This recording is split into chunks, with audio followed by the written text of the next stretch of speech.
pembangunan fisik material yang tanpa diimbangi dengan nilai-nilai agama sering cenderung membentuk manusia yang materialistis.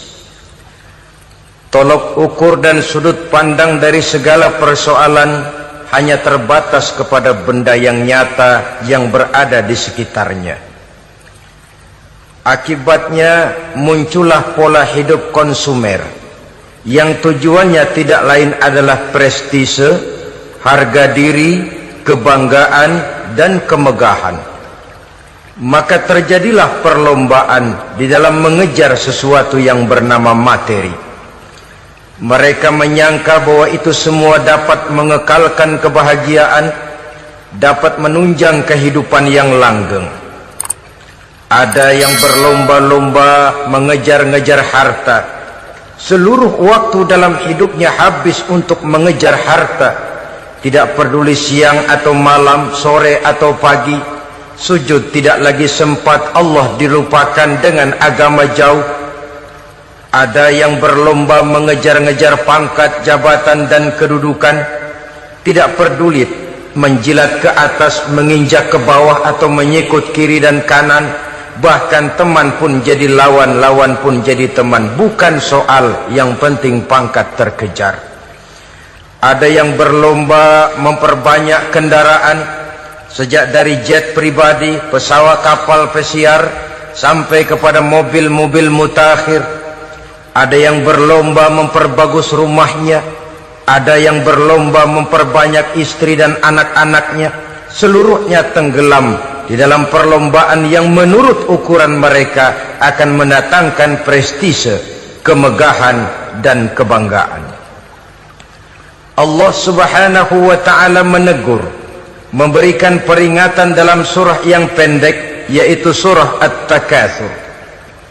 Alhaakumut takatsur hatta zurtumul maqabir, kalla sawfa ta'lamun. Alhaakum ay syagalakum an ta'ati rabbikum. Kamu telah lalai daripada taat kepada Tuhanmu, dan yang menyebabkan kamu lalai itu tidak lain at-takatsur.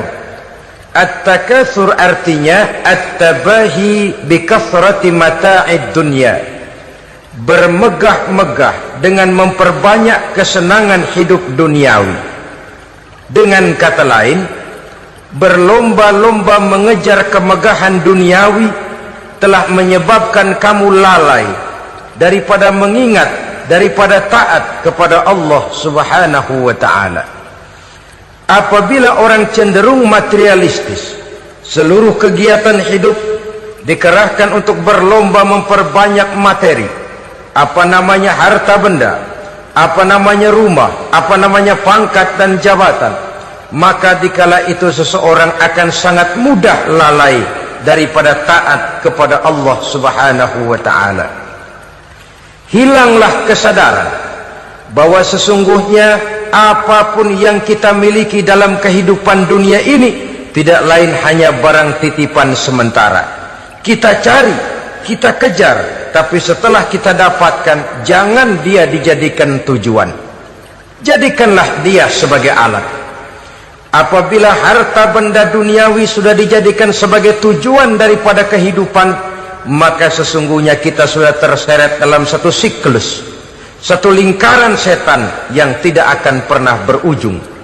Sebab manusia dalam berhadapan dengan materi duniawi tidak akan pernah mengenal kata cukup, tidak akan pernah mengenal kata puas, dan tidak akan pernah bertemu dengan titik.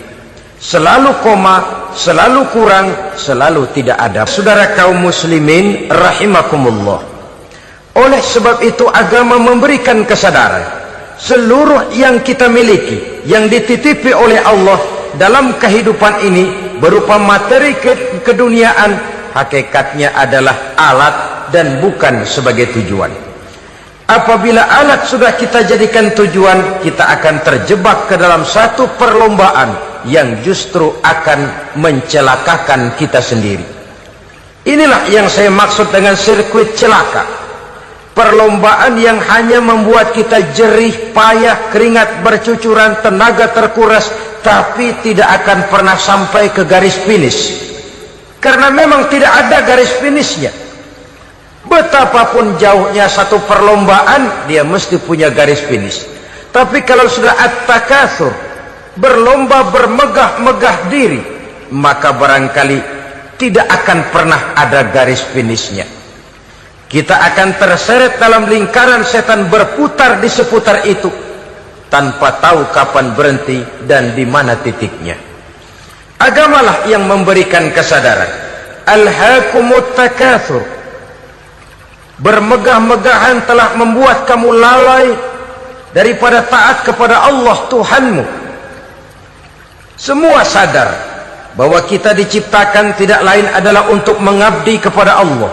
Nilai pengabdian ini sering lentur, nilai pengabdian ini sering luntur, manakala kita sudah berlomba-lomba bermegah-megah dengan materi kehidupan dunia.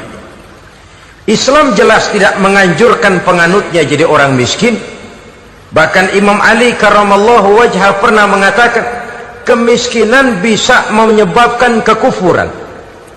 Ayat yang pertama turun juga kita tahu, Iqra, baca olehmu. Kan seolah-olah Quran cuma tidak langsung saja bilang, hai orang Islam, kamu jangan jadi bodoh. Kebodohan menimbulkan kemiskinan, kemiskinan mendekatkan kita kepada kekufuran. Jadi miskin sama kufur tetangga. Artinya dalam kondisi miskin, kemudi hati itu mudah terombang-ambing.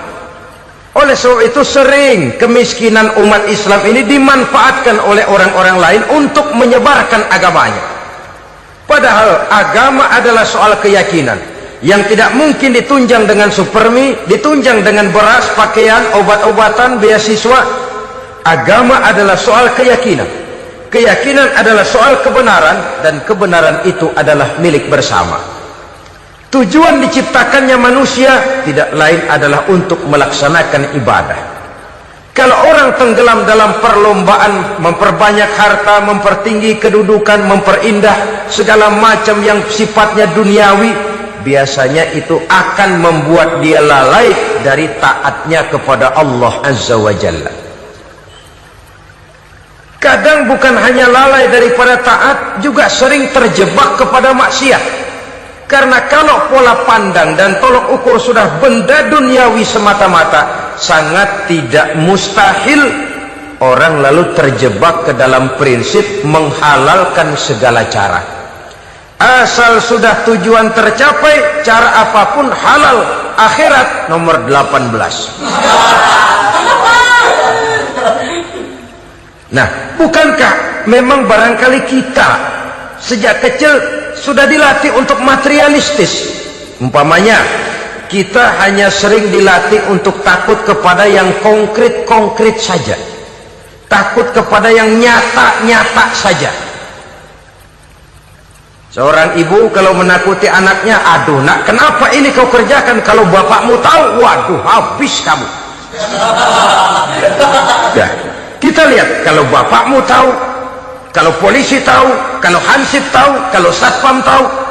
Tapi jarang seorang ibu menanamkan kepada anak, nak, kenapa ini yang kau lakukan, nak? Bukankah kau tahu Allah lihat, Allah tahu, Allah dengar, Allah, nak? Diajarkan takut kepada yang gaib. Karena kalau takut dia kepada polisi, dia pasti bisa cari tempat lain dong yang polisi kagak lihat. Kalau takut dia kepada satpam, minggir dong ke tempat yang kira-kira satpam nggak lihat. Tapi kalau sudah takut itu terpulang kepada Allah, kepada yang gaib, tidak sejengkal tanah pun yang terhalang dari pengetahuan Allah. Tapi itulah salahnya kita. Sejak kecil anak-anak sudah kita latih untuk takut hanya kepada yang konkret-konkret saja. Akibatnya sampai dia besar melembaga dalam kehidupannya. Dia nyolong, kata temannya, kamu nyolong ya? Iya. Kok nyolong sih? Emang. Kenapa nyolong? Biarin.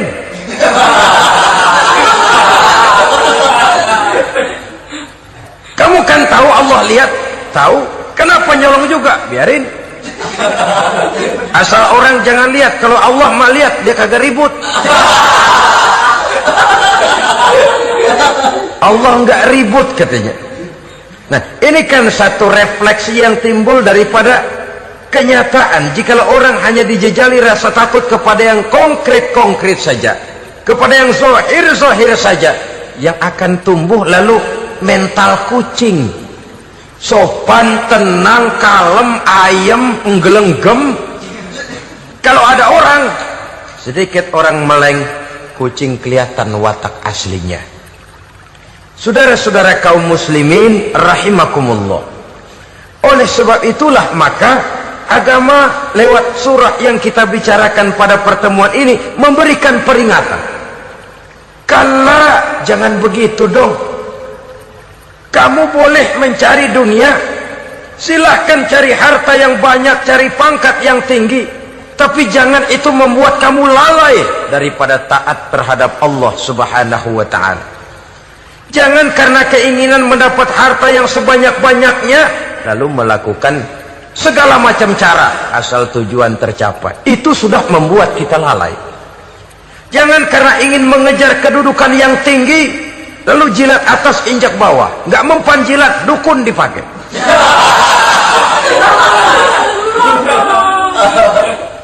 Itu kan sudah membuat kita lalai. Nanti kalau berhasil, wah, dukun kita paten. Tapi kalau gagal, dukun sialan, gagal mampu. Hilanglah Allah dalam kehidupan kita. Makin materialis, dan perlombaan ini membawa kita kepada kecelakaan. Kala, sekali-kali jangan begitu. Dahulu pun ketika lahir ke dunia tidak ada pangkat yang kita sandang. Dahulu pun ketika lahir ke dunia tidak ada harta yang kita bawa. Jadi harta itu, pangkat itu, kedudukan itu ada dalam hati, tapi tidak berurat dan berakar.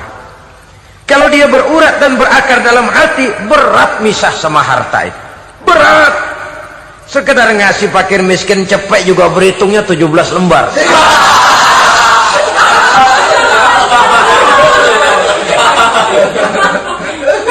Dengar di kantornya mau ada mutasi, pindah dia dari tempat basah ke tempat kering, baru berita burung udah meriang duluan. Ini nanti bagaimana, itu nanti bagaimana, ini nanti bagaimana. Kan tidak jarang orang yang kena apa istilah kerennya zaman sekarang itu post power syndrome. Post power syndrome ini pernah dianalisa oleh Nabi. Kata beliau, irhamu salasatan minan nas, sayangilah 3 macam manusia. Siapa mereka? Pertama, azizan zalla, orang terhormat yang jatuh hina. Ini yang sering terkena post power syndrome. Biasa kemana-mana dikawal, dihormati, datang ke tempat ini protokol siap, ini serba diatur, semua serba beres. Begitu jabatan selesai atau pensiun, habis orang gak indah-indah. Dia lihat orang diemin aja, orang diemin, orang tonton. Ini kalau nggak kuat mentalnya, itu kena post power syndrome. Akibatnya ya bisa jantungan, bisa leper, bisa darah tinggi. Ya penyakit-penyakit yang zaman dulu kita nggak kenal. Ini kan makin banyak dokter, makin maju ilmu kedokteran, makin aneh penyakit. Saudara hadirin yang saya hormati, post power syndrome kena apa yang dinamakan frozen emotional attitude, tidak kuat menghadapi kenyataan. Azizan zalla, orang terhormat yang jatuh hina, itu sangat perlu dikasihani. Yang kedua, ghaniyan qad iftaqar, orang kaya jatuh miskin. Ini juga sama, biasa hidup apa ada, serba ada, lalu harus hidup apa adanya. Ini kalau kurang-kurang kuat benar-benar memble ini.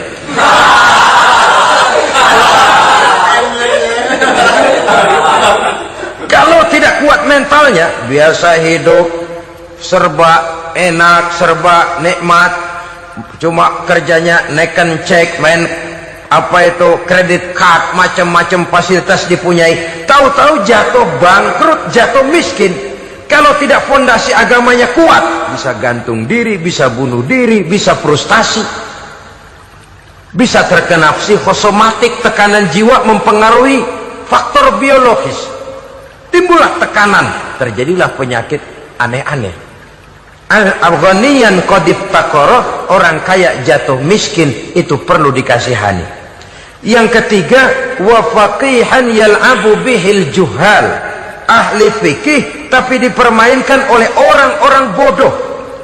Hanya kebetulan orang bodoh itu punya kekuasaan, hukum bisa dipesan.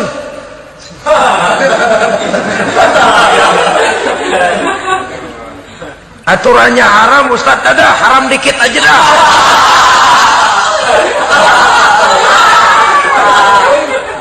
Sibuklah tuan fakih ini, ahli fikih ini mencari dalil kebet sana kebet sini supaya yang tadinya haram benar bisa jadi haram sedikit.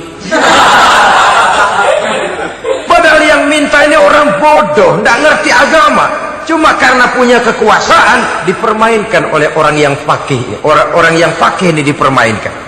Kasihan orang yang seperti itu. Wa faqihan yal'abu bihil juhal, ahli fikih tapi dipermainkan oleh orang-orang bodoh. Akibatnya karismanya hilang, wibawanya lenyap. Dia menyangka bahwa dengan mengharam-haram sedikit-sedikit itu dia bisa mendapat keuntungan yang berganda-ganda, padahal akibatnya itu hanya akan membawa kecelakaan saja. Allah peringatkan benar, kala, sekali-kali jangan begitu. Cari uang yang banyak silahkan, ngejar kedudukan yang bagus boleh, bikin rumah yang hebat silahkan, ada kendaraan bagus silahkan, tapi jangan sampai kamu terjebak kepada sirkuit celakai, perlombaan yang tidak ada garis finishnya.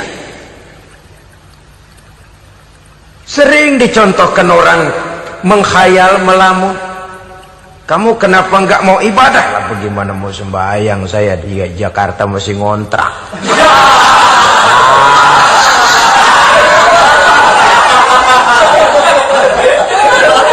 Bingung, tiap akhir tahun kontrakan habis. Kalau punya rumah sendiri walaupun kecil-kecilan, tenanglah saya ibadah. Baiklah, oleh Allah diberikan rezeki bisa bikin rumah walaupun kecil-kecilan. Sudah punya rumah sendiri, belum juga ibadah, apalagi mulur lagi.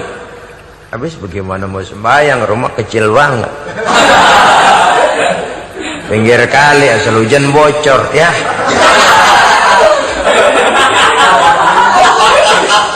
Kalau bisa punya rumah permanen, rajinlah ibadah dah. Iyalah, diberikan rezeki bisa bikin rumah besar, kamarnya banyak, halamannya luas, kendaraan belum ada, perabotan belum lengkap. Sudah ada kendaraan, belum kayak orang-orang.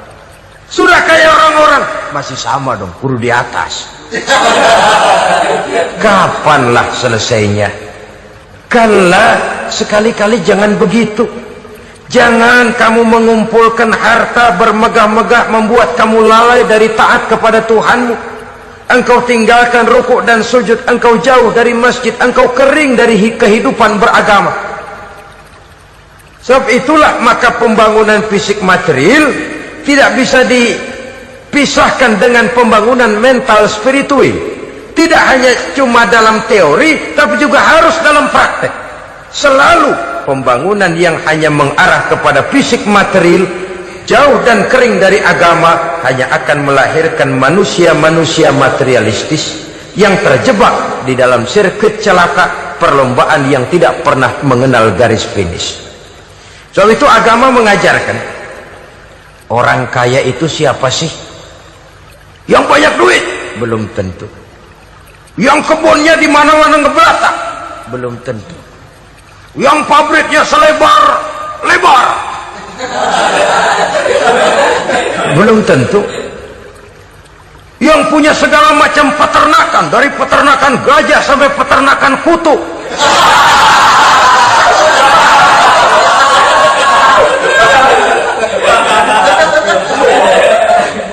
Belum tentu. Agama memberikan tuntunan yang sangat luhur. Orang kaya itu adalah orang yang hidupnya cukup. Orang miskin itu orang yang selalu merasa kurang. Bagaimanapun banyak duit saudara miliki, kalau masih merasa kurang, masih miskin saudara. Saya punya uang 1.000 rupiah, Anda punya uang 1 juta rupiah. Mungkin saya lebih kaya dengan uang yang 1.000 ketimbang Anda 1 juta. Kenapa? Dalam tangan saya uang 1.000 besar, artinya sesuai dengan kebutuhan saya. Tapi di tangan Anda uang 1 juta, kebutuhan Anda lebih besar daripada itu lagi. Maka agama mengajarkan sifat qanaah, merasa cukup, dan itulah sumber kekayaan yang hakiki. Orang kaya adalah orang yang hidupnya cukup. Kalla saufa ta'lamun, jangan begitu, nanti kamu akan tahu. Summa kalla saufa ta'lamun, jangan sekali-kali begitu, suatu saat kamu pasti akan tahu. Kalla law ta'lamuna ilmal yaqin thumma latarawunnaha 'ainal yaqin thumma latus'alunna yawma idzin 'anil na'im. Nah, kapan perlombaan ini akan menyadarkan orang? Biasanya hatta zurtumul maqabir, sampai kamu dekat ke liang kubur. Itu biasanya kalau istilah orang sekarang baru ngeh. Asal sudah napas sampai tenggorokan disambung dengan selang, sudah Senin Kemis dibantu dengan alat picu jantung, gerak gerak gerak gerak, sudah kayak orang mau gergaji kayu. Dikala itu barulah sadar orang biasanya. Dan kesadaran semacam itu kesadaran yang terlambat, kesadaran ala Fir'aun. Fir'aun selagi hidup diajak beriman dan nehi aja.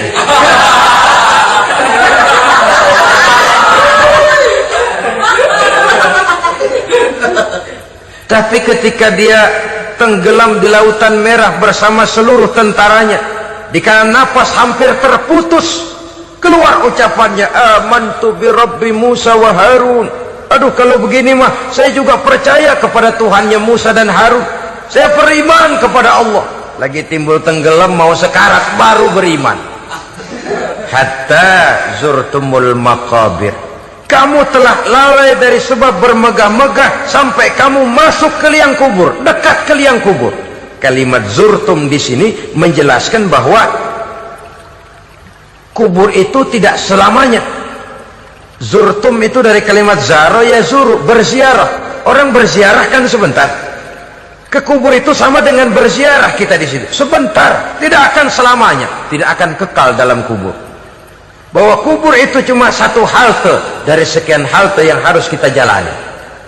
Hatta zurtumul maqabir ay mutum wa dufintum fil kubur, sampai kamu mati dikubumikan dalam kubur, barulah kamu sadar bahwa perlombaan itu hanya sia-sia, bahwa perlombaan itu tidak akan pernah mengenal garis finish, bahwa perlombaan itu akan membuat kamu celaka.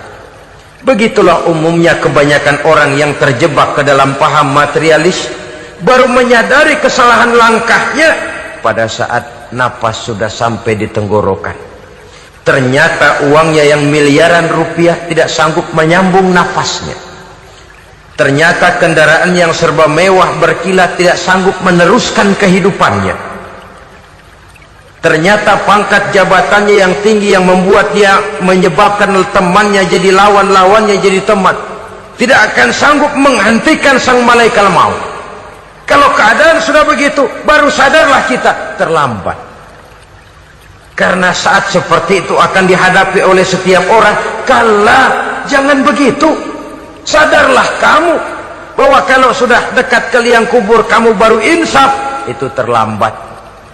Sebelum nafas sampai di tenggorokan, pintu tobat masih selalu terbuka. Tapi manakala nafas sudah sampai di tenggorokan, tertutuplah pintu tobat untuk orang yang bersangkutan.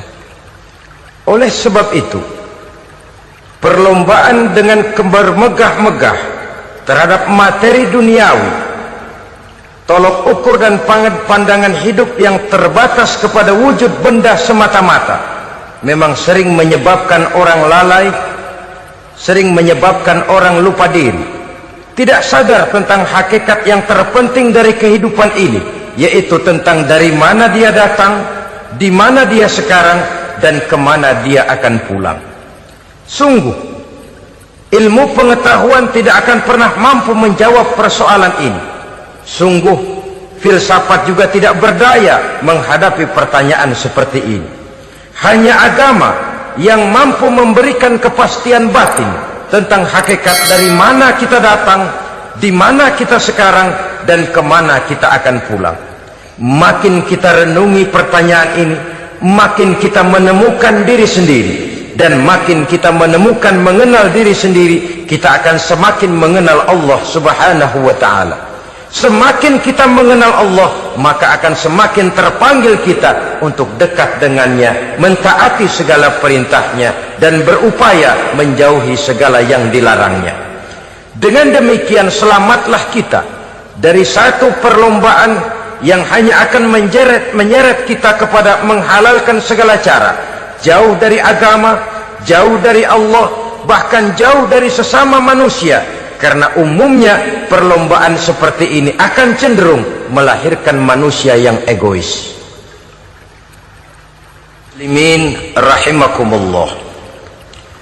Lebih jauh, mari kita mengikuti peringatan Allah dalam surah Al-Munafiqun ayat 9. Di sini Allah Subhanahu wa taala mengingatkan, A'udzu billahi minasy syaithanir rajim.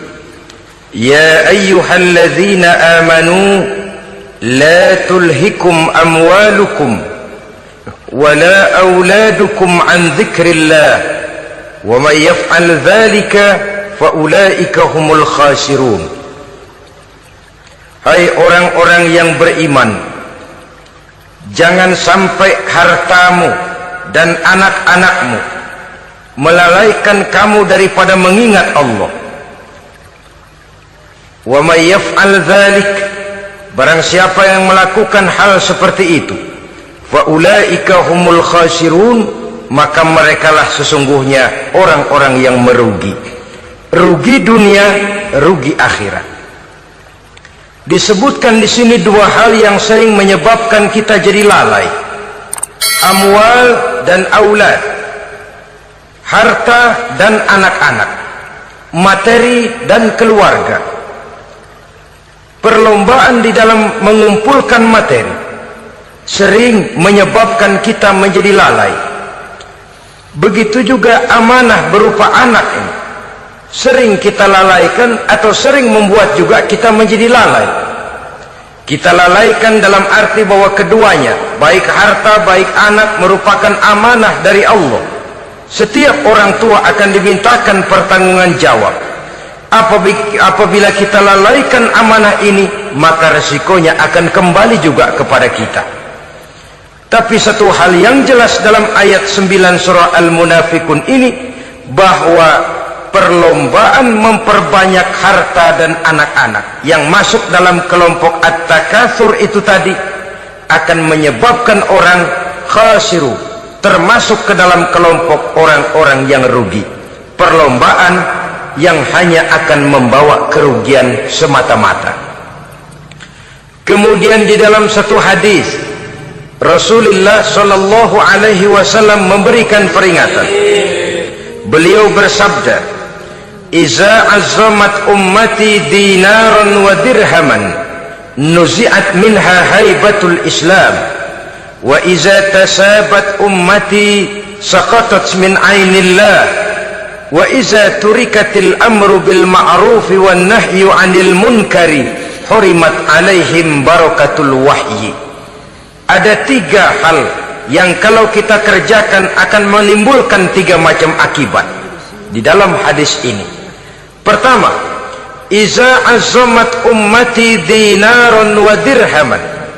Apabila umatku sudah mengagung-agungkan dinar dan dirham, artinya kalau umatku sudah jatuh menjadi umat yang materialistis, segalanya diukur dari dinar dan dirham. Dinar dan dirham ini kalau bahasa Inggrisnya dokat.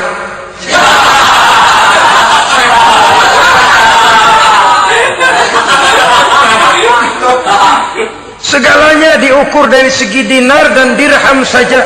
Nuzi'at minha haibatul Islam, akan dicabutlah kehebatan Islam dari mereka. Memang Ada kalanya kita berkata bahwa tanpa uang kita tidak bisa berbuat apa-apa. Tapi kalau itu dijadikan landasan dari segala sesuatu, itu yang dijadikan ukuran, itu yang dijadikan tujuan, kita hakikatnya sudah gagal sebelum melangkah. Apapun saja profesi kita, apabila sudah menjadi pendewa dinar dan dirham, akan hilanglah kehebatan Islam, akan dicabut kehebatan Islam itu. Umat Islam bisa dibeli, ulama bisa dikontrak, kiai bisa dicarter. Saudara hadirin ma'asyiral muslimin rahimakumullah, apabila umatku sudah membesar-besarkan dinar dan dirham, bermegah-megah dengan itu, berlomba-lomba memperbanyak itu yang menjadi tujuan dan tolok ukur dari segala kegiatan, nuzi'at minha haibatul Islam, akan dicabutlah kehebatan Islam. Hilang itu wibawa. Walaupun dia bernama umat mayoritas dalam jumlah, tetapi dia minoritas dalam peranan. Mayoritas dalam bilangan, tapi minoritas dalam percaturan kegiatan hidup ini. Kita ingat di zaman pengembangan Islam di masa Rasulullah sallallahu alaihi wasallam, mereka berlomba-lomba mengorbankan dinar dan dirhamnya untuk kepentingan agama, bukan mengorbankan kepentingan agama untuk mencari dinar dan dirham. Kita di zaman sekarang sering terjadi penjungkiran nilai, terbalik yang kita amalkan. Nabi Ibrahim mengorbankan putranya Ismail untuk kepentingan agama. Kita sering sekarang ini mengorbankan kepentingan agama untuk anak-anak kita. Dulu anaknya yang dikorbankan buat agama, sekarang agamanya dikorbankan buat anak.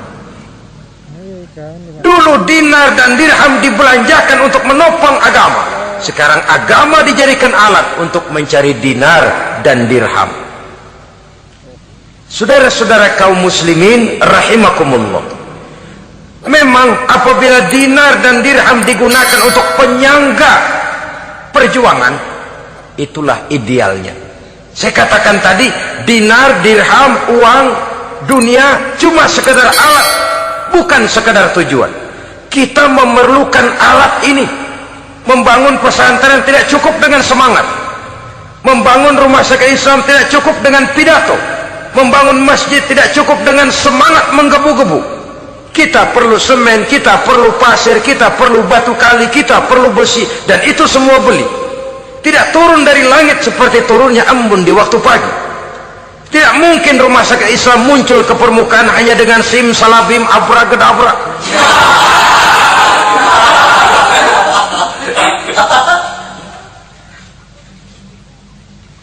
Oleh sebab itu, saya bersyukur kecenderungan belakangan ini pengajian-pengajian akbar di berbagai tempat tidak hanya sebagai ajang untuk menanamkan akidah, membina ukhuwah, tapi juga menjadi sarana di mana kita mengumpulkan dana, menghimpun potensi umat, menginventarisir potensi untuk kepentingan pengembangan daripada agama.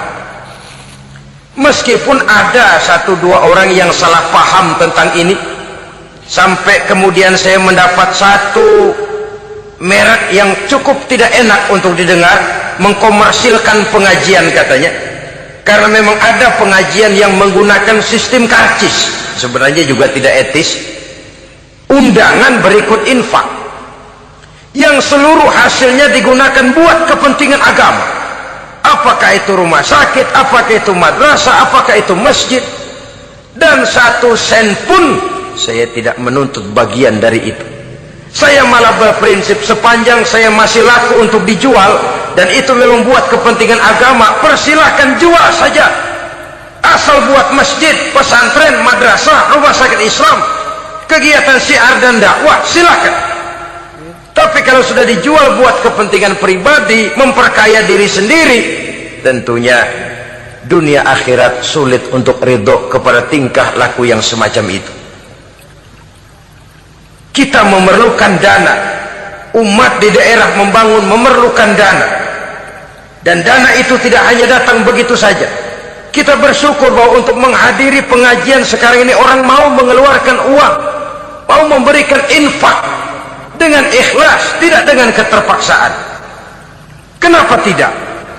Sehingga ini lalu diinventarisir untuk kepentingan pembangunan agama. Ratusan juta rupiah terkumpul dari pengajian-pengajian rutin ini, pengajian-pengajian akbar ini. Puluhan masjid terbantu, rumah sakit Islam terbantu, musola selesai. Ya walaupun tidak lalu semuanya beres, tapi gemaknya itu sudah cukup menyentuh untuk menyadarkan orang bahwa harta baru kekal kalau dia sudah dibelanjakan di jalan Allah. Nah, yang celaka kalau dinar dan dirham itu yang dijadikan tujuan. Mengadakan pengajian semata-mata untuk cari uang, uangnya buat kantongnya dewe. Itu yang membuat dicabutnya kehebatan Islam itu. Segalanya diukur dari sudut itu. Sehingga ketika seseorang datang bertanya tentang hal-hal yang berkaitan dengan ini, maka hal semacam ini sesungguhnya satu nikmat yang perlu kita syukuri sepanjang menginventarisir potensi umat benar-benar digunakan buat kepentingan daripada agama kita. Jadi peringatan tegas dari Nabi ini, iza azamat ummati dinaron wa dirhaman nuzi'at minha haibatul Islam. Apabila umatku sudah mengagung-agungkan dinar dan dirham, maka akan dicabutlah kehebatan Islam dari tengah-tengah mereka. Remeh saja orang memandang kita, enteng saja orang memandang kita. Satu. Yang kedua, jatuhlah mereka dalam pandangan Allah. Kalau sesama umat ini sudah saling menjelekkan, apakah yang menjelekkan itu lebih bagus dari yang dijelekkan di hadapan Allah? Dua-duanya sama rendahnya. Pribadi saya mungkin puas kalau saya bisa menghantam saudara di depan umum, menjelek-jelekkan nama saudara. Tapi lebih baikkah saya dalam pandangan Allah sama rendahnya dengan orang yang saya jelekkan? Itu pun kalau yang dijelekan benar-benar jelek. Kalau cuma sekedar fitnah, wah lebih celaka lagi nasib si orang itu tadi. Ini artinya menyadarkan kita bahwa umat ini sudah diikat dengan akidah. Beraneka ragam kita, tapi harus ada kebersamaan. Berbeda kita, tapi harus satu. Sebagai satu ummatan wahidah, satu umat yang satu. Oleh sebab itu, persamaannya lah yang harus kita angkat ke permukaan, bukan perbedaannya yang kita perbesar. Sudah datang waktunya umat Islam bangun dari tidurnya, jangan lagi dibuai oleh irama mayoritas. Sudah lewat masanya kita bertengkar karena persoalan-persoalan kecil yang tidak prinsip.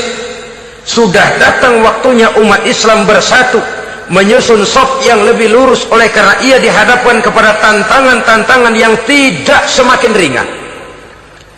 Kalau kita bertengkar dengan kita, kalau kita saling mencaci sesama kita, bukankah Yahudi tepuk tangan? Bukankah Nasrani menari-nari? Bukankah pihak ketiga akan menangguk di air keruh? Dan kerugian akan terpulang kepada kita semua. Tapi inilah realita, bahwa yang kita hadapi ini sesungguhnya musuh kita di luar kita, bukan di dalam kita. Apakah itu kemiskinan, kebodohan, maksiat, munkarat, ketidakadilan, kezaliman, kesewenang-wenangan, dan lain sebagainya. Yang musuh jadikan musuh, yang teman mari kita rangkul. Jangan terbalik, teman dimusuhi, musuh malah dirangkul. Maka berpesta poralah musuh-musuh Islam ini. Saudara-saudara kaum muslimin rahimakumullah, Nabi memperingatkan dengan tegas, wa iza tasabat ummati saqatat min ainillah. Jikalau umatku sudah saling mencaci maki, sudah saling berbantah-bantahan, jatuhlah mereka dalam pandangan Allah. Satu ayat menjelaskan, jangan sebagian kamu meremehkan, yaskhar, mengecilkan, menganggap enteng orang lain. Boleh jadi yang dihina, diremehkan, dianggap enteng itu nilainya lebih bagus daripada yang menganggap enteng. Hakikat segala sesuatu itu cuma kembali kepada Allah.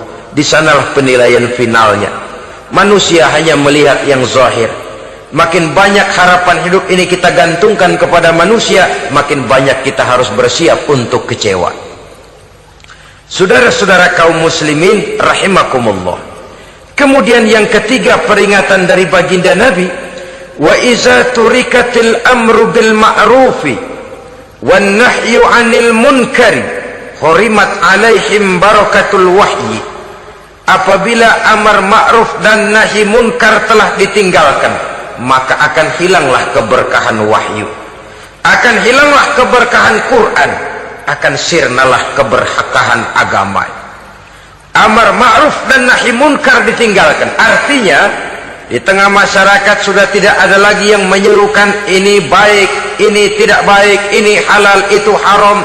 Mari kita sholat, mari makmurkan taklim, santuni yatim piatu, makmurkan masjid. Seruan ke arah itu tidak lagi terdengar. Sementara tinggalkan judi, tinggalkan minuman keras, jauhi zina, seruan semacam itu pun tidak lagi terdengar. Maka hilanglah keberkahan wahyu itu. Karena amar ma'ruf dan nahi munkar merupakan bagian daripada ajaran agama kita. Menjadi sponsor dari segala macam kebajikan dan menjadi penghalang daripada segala macam kemunkaran sesuai dengan batas kemampuan yang kita miliki masing-masing. Nah, saya kembali kepada persoalan pokok di awal pembicaraan tadi. Bagaimana jalan keluarnya? Jalan keluarnya tidak lain adalah upaya. Bagaimana kegiatan yang sifatnya fisik material ini diimbangi dengan kegiatan yang bersifat mental spiritual.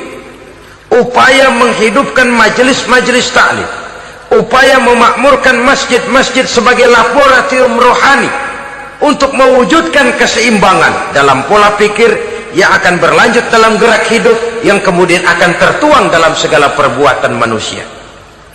Apabila sudah terwujud kepincangan dalam pola pikir, akan pincanglah caranya bertindak dan berbuat, akan pincanglah pandangan hidupnya, akan pincanglah orientasinya di dalam kehidupan ini.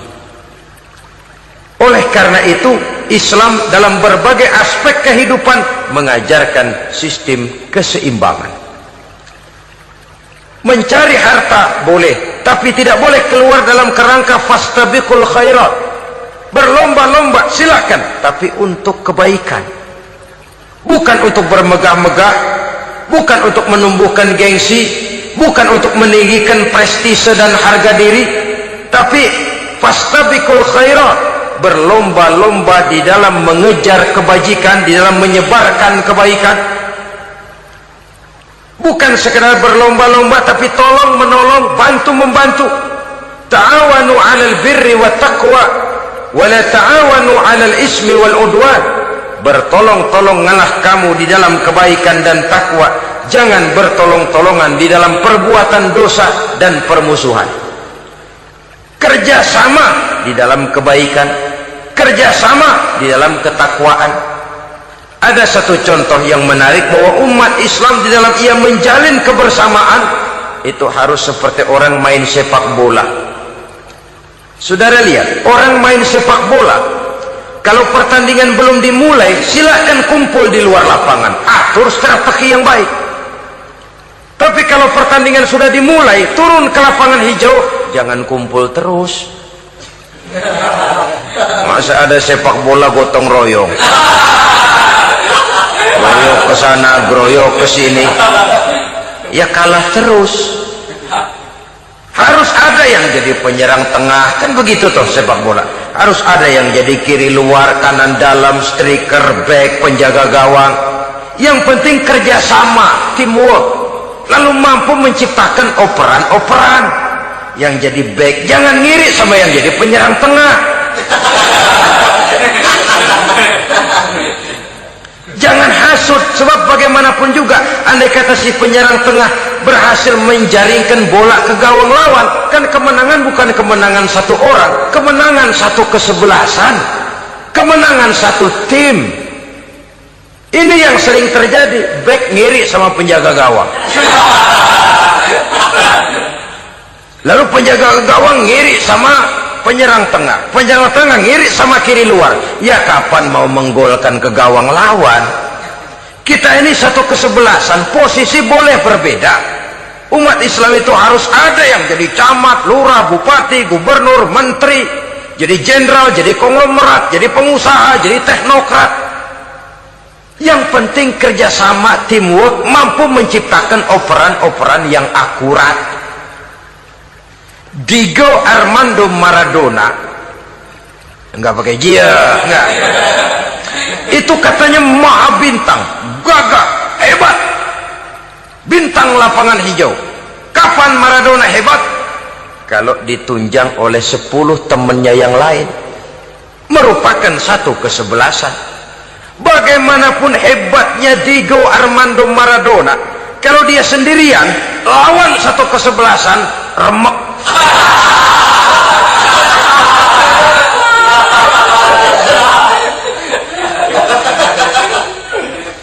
Dia hebat, dia jenius, dia maha bintang karena dapat operan dari teman-temannya. Bukan jegalan, operan. Jadi oleh sebab itu bagaimana kita menciptakan operan-operan akurat yang akan melahirkan kebersamaan di tengah-tengah umat. Artinya satu contoh saja. Misalnya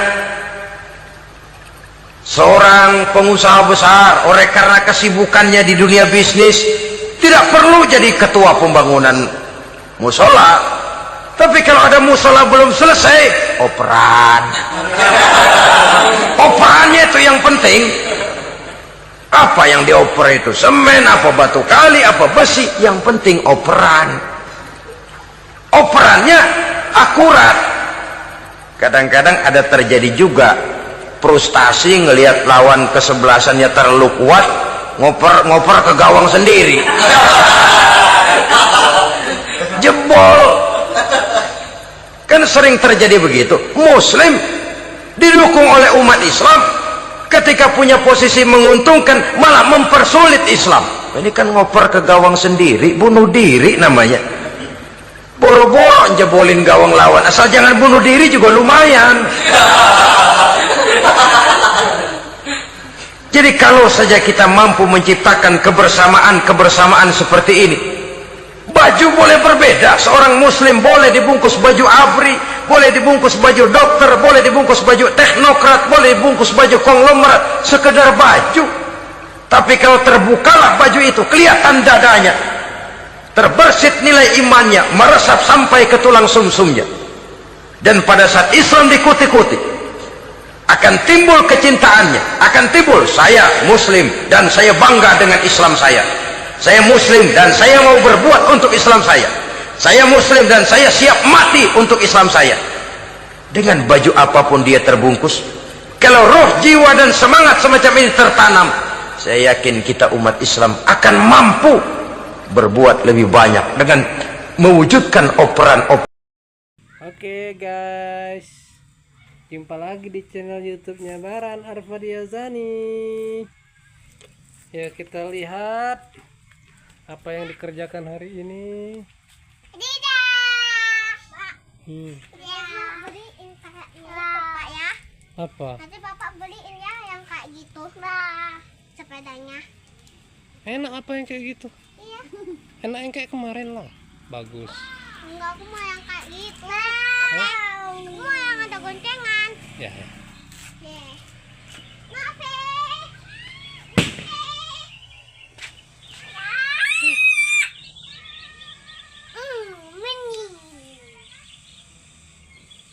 Oke guys, kita lihat beginilah hasil kerja nyata dari polybagan kopi robusta. Ini baru kita polybagin ya ini. Oke. Ini hasil sisa gundukan tanah. Apa Baran? Mau pakai sandal bubu? Ya, bisa nggak? Bisa nggak pakai sandal bubunya? Begini caranya Baran. Salah. Yang kanan di sini. Yang kanan di sini, Baran. Nah, Baran jangan nakal. Baran jangan nakal. Jangan megang apapun, gatel udah mandi. Ya, jangan megang apapun ya. Oke guys, kita lihat hasilnya. Kalau bikin kopi 1000 batang. Suasana di sore hari di rumah kediaman Baran Arfadiazani. Ini dia si YouTuber cilik kita, Baran Arfadiazani. Hei, jangan. Baran, jangan di sana. Ada ulatnya nanti. Sini. Jangan di sana. Sini.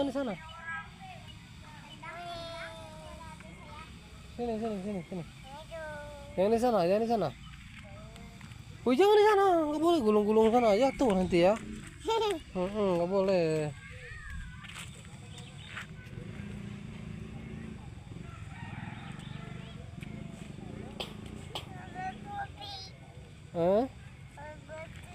Iya, udah Den.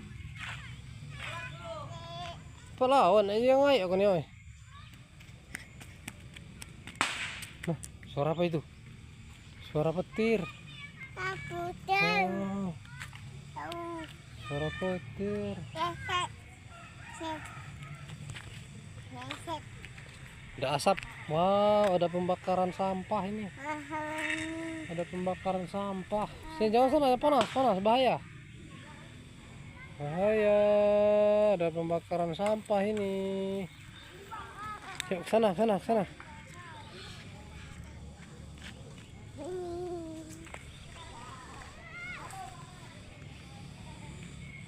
Sini Baran, jangan nempel di sana, ada ulatnya. Udah mandi kamu di sana. Sini, kamu kan udah mandi. Baran kan sudah mandi. Ya Baran ya. Baran sudah mandi, jangan di sana. Nah, suara apa itu? Suara apa itu Baran?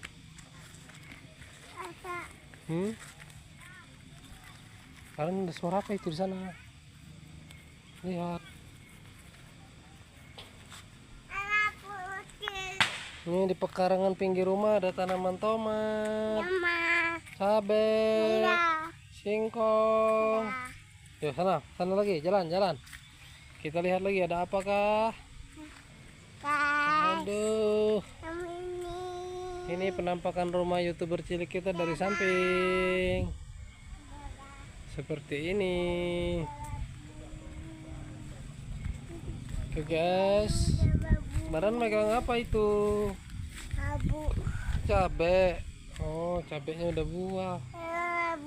Jangan, pedes, jangan ya. Yuk, sini. Pedes cabenya. Waktu kecil. Ih, tajam ini. Ih, di mana kamu dapatkan? Di mana kamu temukan? Kamu temukan? Awas, jatuh nanti, awas. Tangga itu.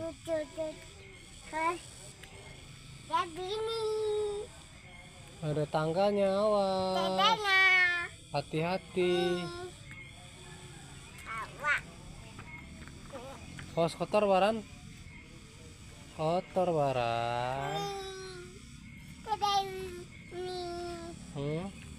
Oh jatuh, jangan di sana. Ini polybagan sayur tomat, bawang daun sop baru hidup. Nah, taruh sana. Yuk kita pulang. Ini penampakan rumahnya dari belakang. Oke, kita pulang. Ayo kita jalan, kita pulang. Ayo.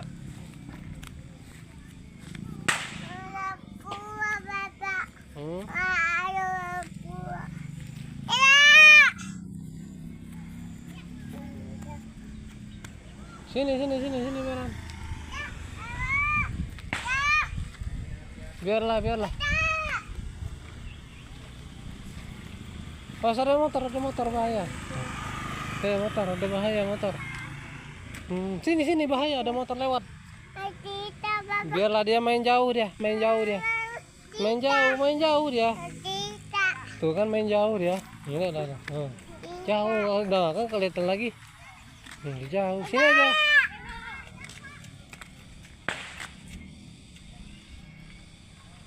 Kita. Dah.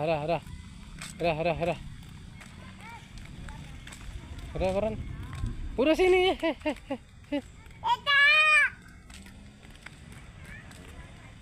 Udah.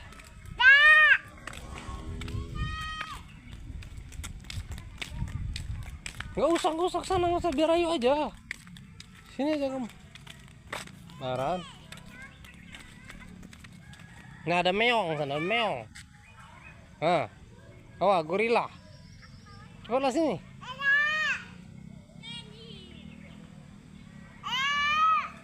Nah, ada gorila.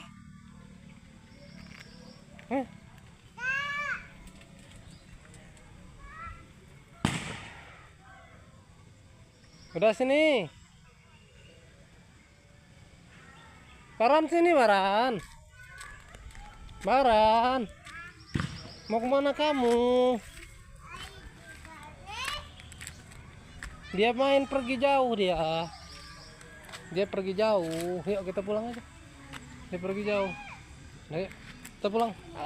Enggak ada. Nah, lihatlah. Nah. Itu ada. Iya, dia jauh. Ngapain kamu di sana?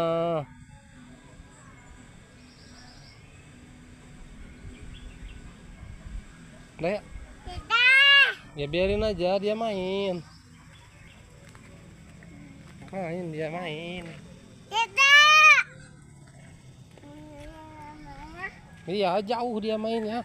Tuh kan? Temannya. Iya, jauh dia mainnya. Yuk kita pulang. Oh, kita. Yuk kita pulang yuk. Dah. Yuk pulang. Yuk kita pulang. Kamu lihat jalannya, lihat. Sana.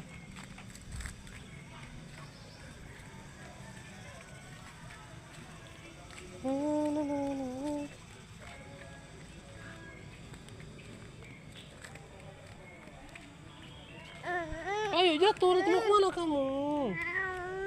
Mau kemana sana? Nggak ada orang sana. Takut, ada hantu di sana. Udah ya.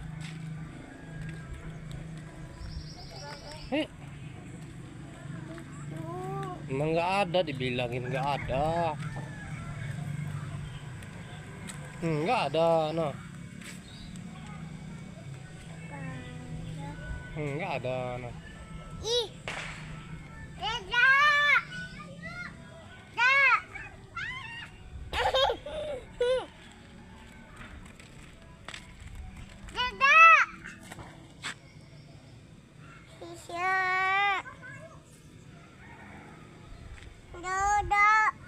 Nggak ada. Oh, cekelariu.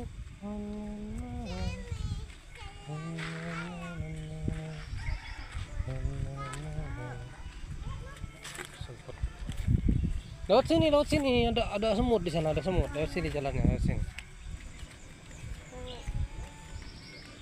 Semut.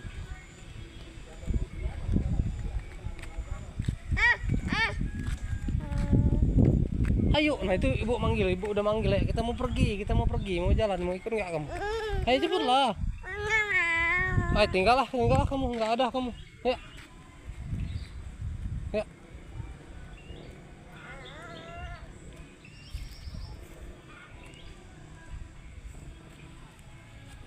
Udah ayo Baran.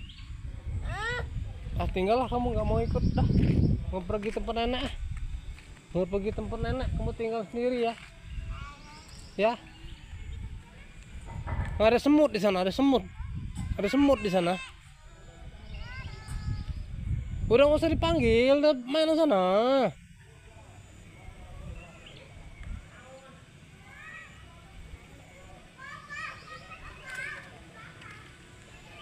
Baran.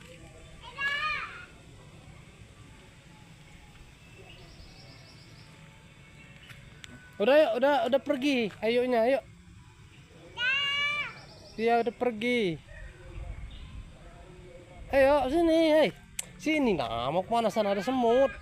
Nggak ada sana, ayo. Cepatlah. Iya udah pergi, yuk sini. Cepatlah sini.